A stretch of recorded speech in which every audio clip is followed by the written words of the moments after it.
Introduire un titre en bourse, c'est, par définition, proposer un titre peu connu par la communauté des investisseurs financiers. Cela pose un problème évident, à la fois de collecte d'informations et de diffusion de ces informations.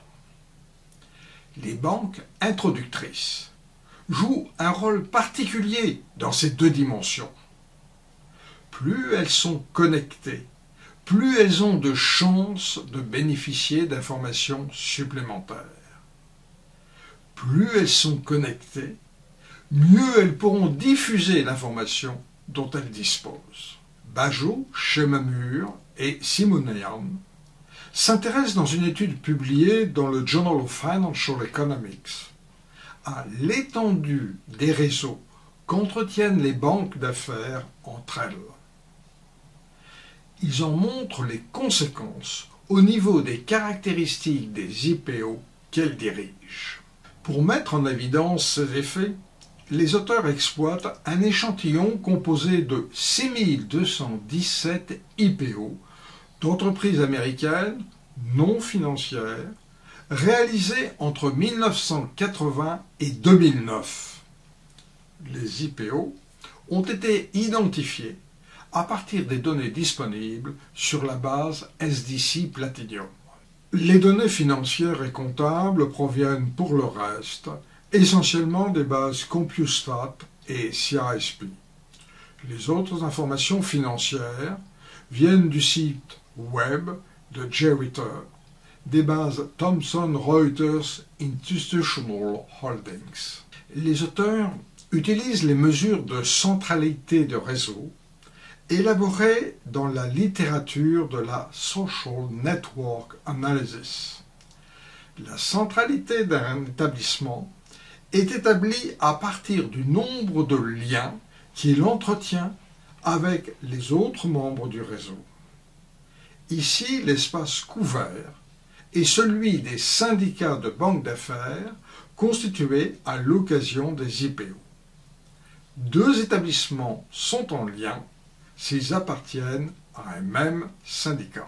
Le graphe ci-contre illustre les types de liens observés en 1980. Les flèches partent des établissements chefs de file. À partir de cette cartographie, 6 mesures sont construites de la centralité de chaque établissement.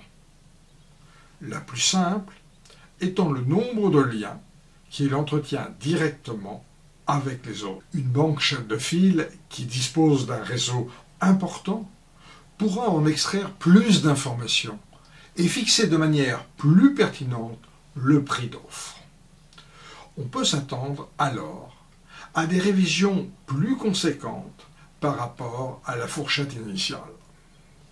De même, en attirant plus l'attention des réseaux d'investisseurs, elle permettra d'augmenter la demande et donc d'obtenir de meilleures valorisations.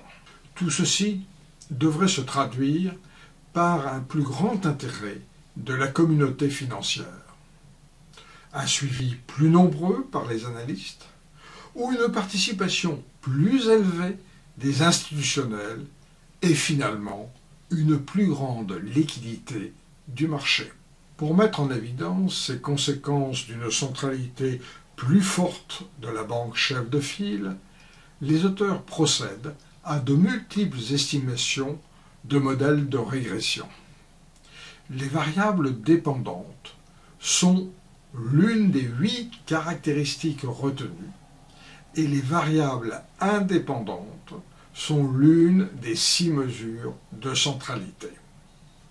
Des effets fixes sectoriels et par année sont également introduits. Différents tests de robustesse sont proposés, ainsi qu'une extension permettant d'apprécier les effets d'une variation exogène de la centralité à travers l'abolition du Glass-Steagall Act. Ainsi, Bajot, Chemamur et Simonian mettent en évidence que les banques introductrices à la centralité la plus élevée sont celles qui révisent le plus fortement leur prix d'offre, par rapport à leur fourchette préliminaire.